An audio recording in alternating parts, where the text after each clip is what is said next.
The wind howled down the empty streets of New York City. It was past midnight, and most people were asleep in their warm apartments, except for a 17-year-old girl named Emma Collins. Emma sat curled under an overpass, wrapped in a torn blanket she had found behind a diner. Her long, light brown hair was messy from the wind, her cheeks red from the cold. She hadn't eaten a proper meal in 2 days, and her stomach growled softly beneath her worn-out jacket. Just a year ago, she'd had a family, a small apartment with her mom, her stepfather, and her little brother, Noah. But when her stepfather lost his job, things fell apart fast. Arguments became nightly battles. Her mom struggled with depression, and eventually, Emma left home, hoping not to be a burden.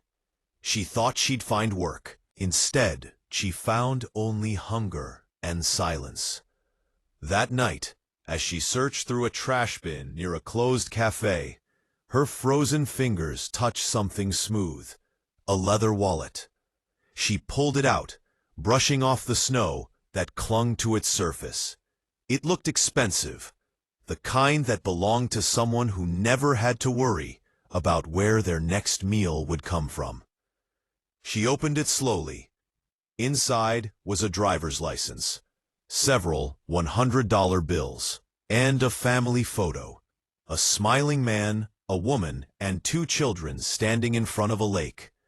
For a moment, Emma just stared. The money felt like a miracle. It could buy her food, a motel room, maybe even a new coat. But then she looked again at the picture. That family. The way the man's arm rested on the woman's shoulder, the children's innocent smiles. Her fingers tightened around the wallet. Maybe they need this more than I do, she whispered to herself, though her stomach twisted painfully.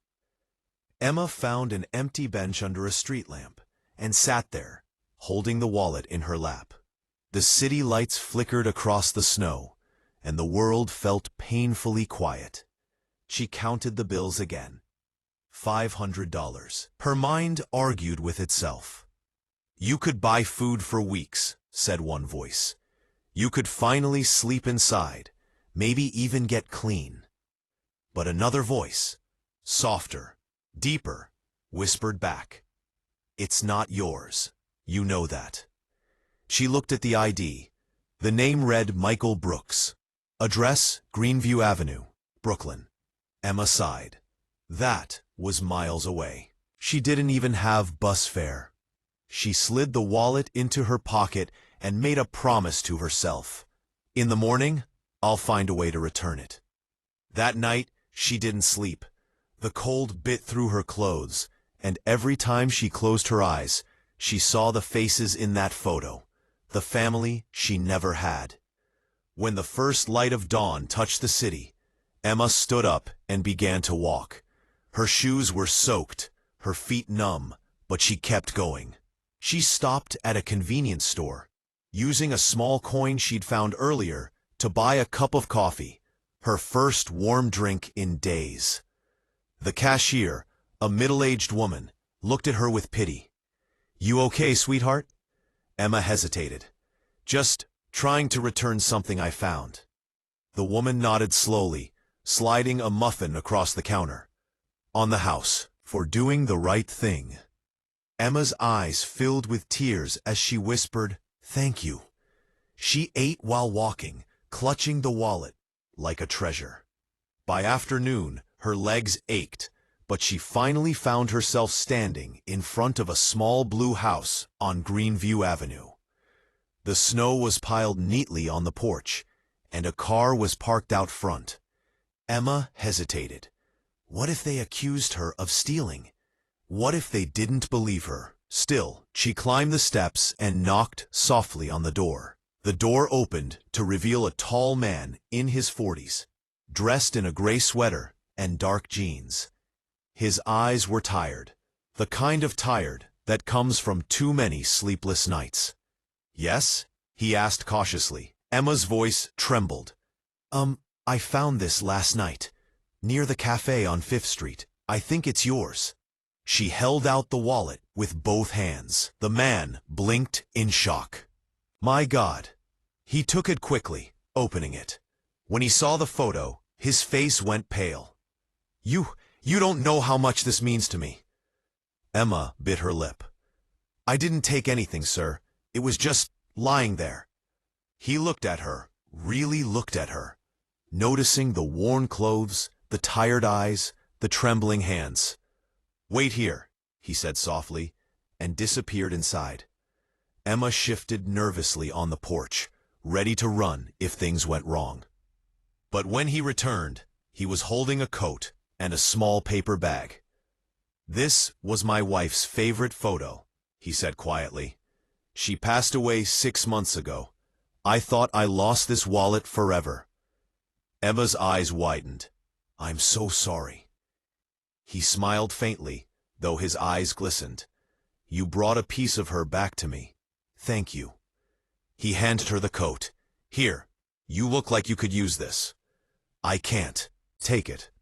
The warmth of the coat against her freezing skin almost made her cry.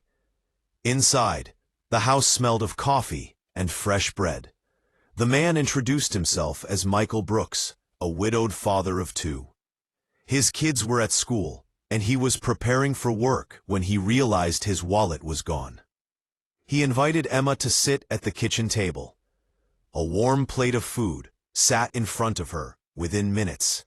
Eggs, toast, and orange juice. As she ate slowly, Michael asked about her story. She hesitated, but eventually told him everything. Leaving home, sleeping on the streets, trying to survive. He listened quietly, never interrupting. When she finished, he said, "You did the right thing, Emma. Not many people would have." She smiled weakly. "It just felt like what my mom would want me to do." He nodded thoughtfully. "You remind me of my wife. She always believed kindness comes back when you least expect it." Before she left, Michael made a call. He spoke softly, mentioning a friend who ran a small shelter and job program for young women in need. When he hung up, he said, "They have a spot open. You can stay there tonight. They'll help you get on your feet." Emma stared at him, stunned. "You'd really do that? For me?" Michael smiled. "You already did something incredible for me.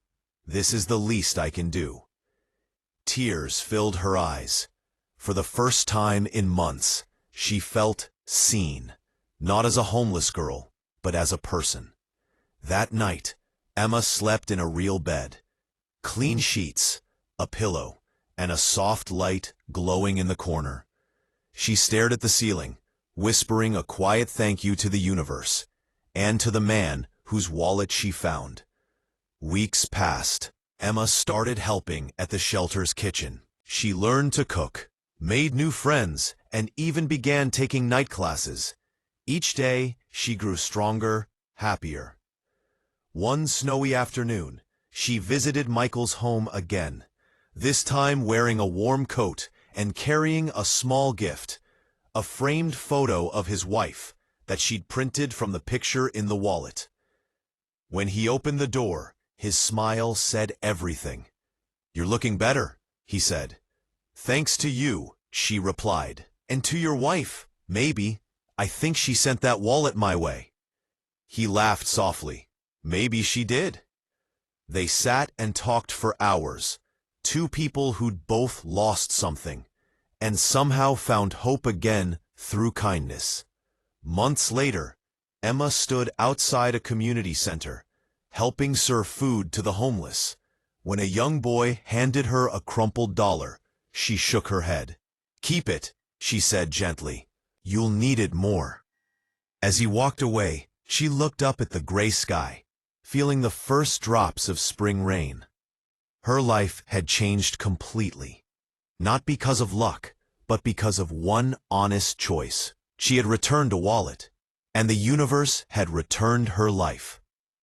Sometimes, doing the right thing when no one is watching can change everything. Kindness is never wasted. It always finds its way back.